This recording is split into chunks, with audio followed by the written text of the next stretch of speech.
La suite du grand journal à écouter sur notre application Radio J et sur Radio Player France. Place maintenant à l'entretien de cette édition. Elie Tenenbaum, bonjour. Bonjour. Et merci d'avoir accepté notre invitation cet après-midi. Vous dirigez le Centre des études de sécurité de l'IFRI et vous êtes le co-auteur avec Marc Ecker d'un livre intitulé La guerre de 20 ans, récemment paru chez Robert Laffont, un ouvrage récompensé par le prix du livre de géopolitique de 2021 et qui revenait sur ces 2 décennies de guerre contre le terrorisme démarré en Afghanistan après les attentats du 11 septembre 2001. Elie Tenenbaum, les Américains doivent achever d'ici le 31 août prochain leur retrait du pays, de nouveau dirigé par les talibans. Avant de revenir ensemble sur la manière assez chaotique dont est menée cette sortie, dites-nous dans quelles conditions l'administration Biden a hérité de ce dossier afghan en s'installant au pouvoir en janvier dernier.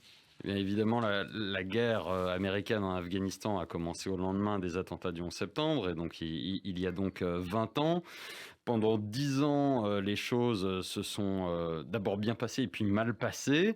En 2011, Barack Obama avait annoncé pour la première fois en juin 2011 qu'il amorçait un retrait des troupes américaines d'Afghanistan qui devait se terminer à l'époque pour Noël 2014. Joe Biden était alors son vice-président. Joe Biden était alors son vice-président et un farouche opposant à l'effort de guerre américain en Afghanistan. Il n'a jamais vraiment cru à la capacité américaine à faire ce qu'il appelle lui-même encore aujourd'hui du nation building en Afghanistan, c'est-à-dire reconstruire un État à partir de rien.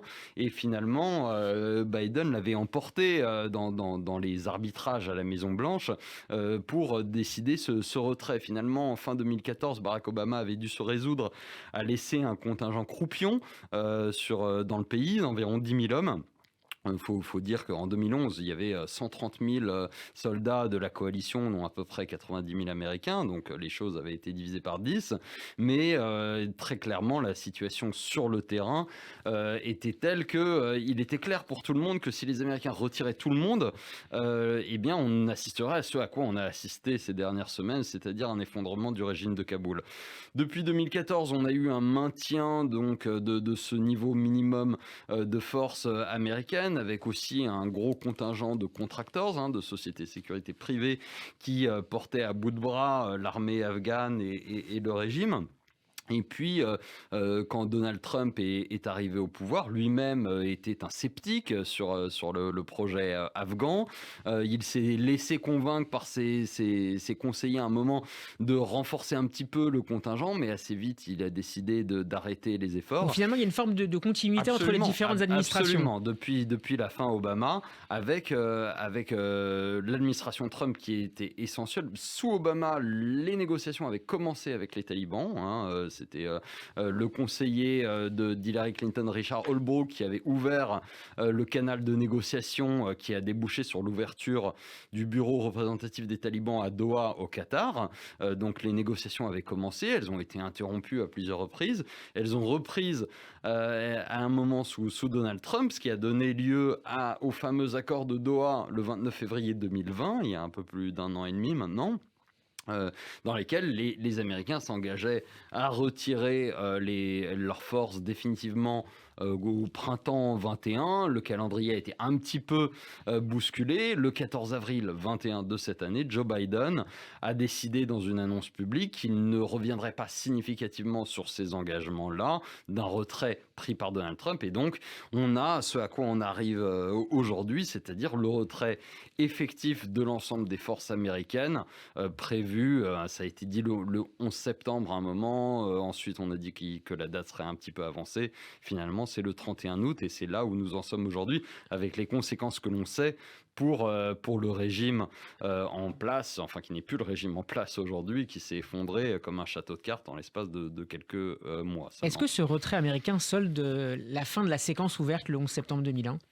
Oui, en tout cas, très clairement, la séquence de l'interventionnisme américain en Asie centrale, dans le Grand Moyen-Orient et plus généralement dans ce qu'on a appelé la Grande Guerre contre le terrorisme, la guerre globale contre le terrorisme, on est clairement aujourd'hui en train de tourner une page de cette séquence qui a été amorcée. Déjà en 2011, Barack Obama avait tenté de tourner cette page-là, mais malheureusement, en fait, les printemps arabes et le chaos qui s'en était suivi à travers tout le Moyen-Orient l'avaient ramené finalement à relancer la guerre contre le terrorisme, notamment contre Daesh.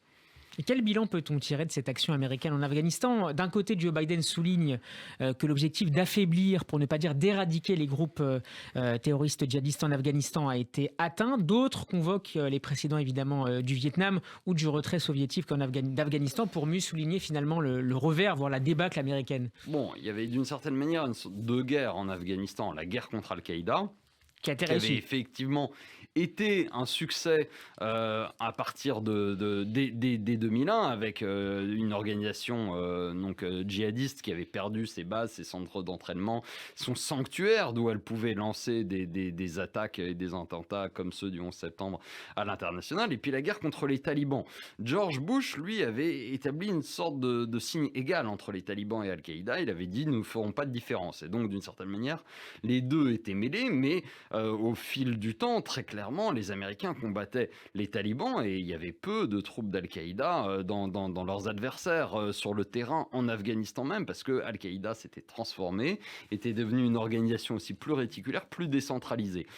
La signature des accords de Doha en 2020 barre ce signe égal finalement. Il dit on peut négocier avec les talibans, on peut accepter, l'Amérique peut accepter l'idée d'un retour au pouvoir des talibans. C'était très clairement ce qui était attendu dès février 2020. Et c'est une victoire des Pakistanais par ailleurs ?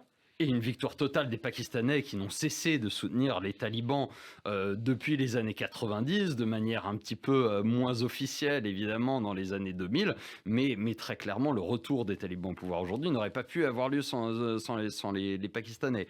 Inversement, les talibans ont été de plus en plus discrets sur leurs relations, leur alliance avec Al-Qaïda, ils ont signé les accords de Doha dans lesquels ils s'engageaient à ne pas permettre le retour d'Al-Qaïda et d'autres groupes terroristes internationaux dans les territoires qu'ils contrôleraient en Afghanistan.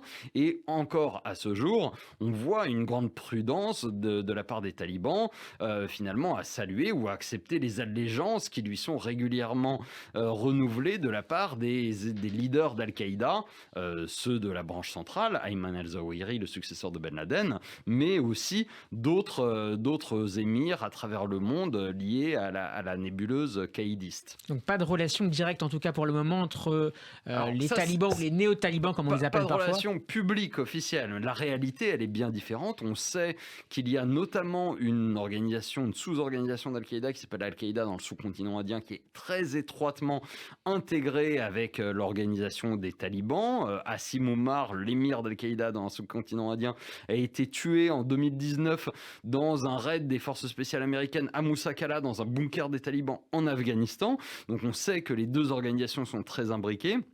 Mais en revanche, sur le plan public, les talibans se font plus discrets parce qu'ils savent très bien que ça attirerait de nouvelles sanctions internationales. Ils savent le prix qu'ils ont payé en 2001 pour leur alliance avec Al-Qaïda. Ça ne veut pas dire que les liens sont dissous. Moi, je pense que les liens vont durer parce qu'ils sont historiques, ils sont interpersonnels, ils sont forts.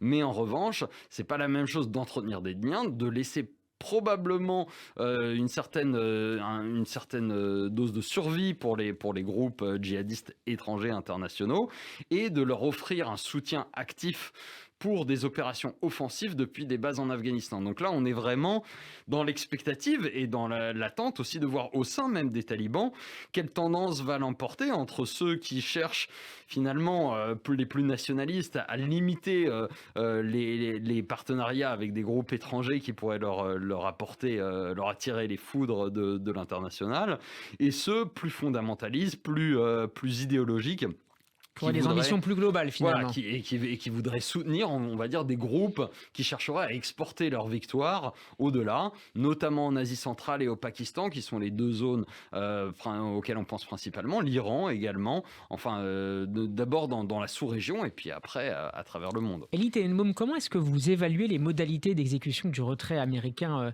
Est-ce qu'il s'agit de précipitation, d'impréparation, d'incompétence, ou est-ce que finalement tout retrait du pays aujourd'hui dans 6 mois, dans 2 ans, aurait été finalement menée dans les mêmes conditions avec des scènes d'évacuation qui ont évidemment été relayées. On n'a pas malheureusement tous les documents aujourd'hui pour juger et dire que telle ou telle chose a été mal faite, mais il semble quand même que compte tenu de l'objectif de l'État américain qui était de faire en sorte de laisser au pouvoir un gouvernement afghan qui tiendrait à minima les grandes villes, les capitales provinciales et puis évidemment Kaboul, les choses n'ont pas été faites de manière suffisante. Clairement, l'évaluation du niveau de préparation de l'armée afghane, des forces de sécurité afghanes n'était pas satisfaisant. Elles ont beaucoup évolué d'ailleurs ces derniers mois. Oui, absolument.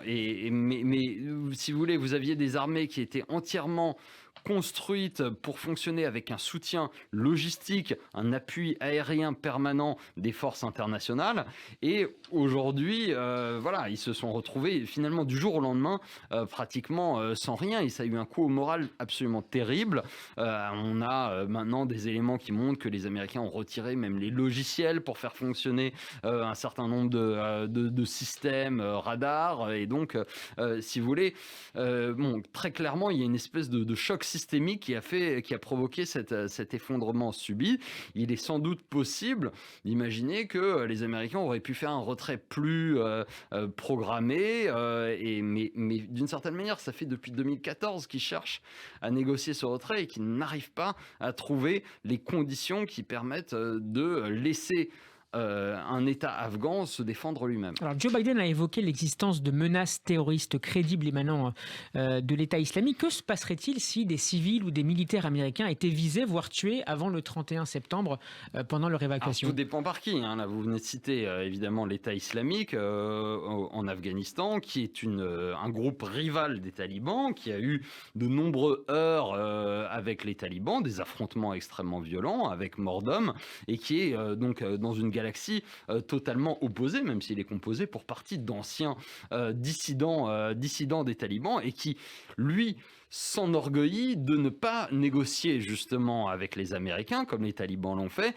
et qui pourrait avoir envie de montrer que eux continuent la lutte, y compris en tuant des Américains ou des étrangers sur le sol, et puis de montrer que les talibans ne sont pas capables d'assurer la sécurité et l'ordre comme ils l'affirment aujourd'hui dans les troupes de la capitale. La réponse américaine, elle dépendra évidemment de l'ampleur de l'attaque, mais très vraisemblablement, les Américains vont essayer de tenir les talibans comptables pour tout ce qui se passe dans le pays, et s'ils s'avèrent effectivement incapables d'empêcher l'État islamique d'exporter la violence, ça pourrait avoir des répercussions importantes sur l'avenir d'éventuelles relations diplomatiques. Merci beaucoup Elie Tellemot d'avoir été mon invité cet après-midi dans le Grand Journal. Je rappelle que vous dirigez le Centre des études de sécurité de l'IFRI, et j'invite nos auditeurs et auditrices à découvrir ou à relire peut-être, puisqu'on avait déjà parlé il y a quelques mois au moment de sa sortie, votre livre écrit avec Marc Hecker, La guerre de 20 ans, récemment paru chez Robert Laffont et récompensé par le prix du livre de géopolitique de 2021. Votre entretien est à retrouver sur la page YouTube de Radio J. Bon après-midi à vous, merci.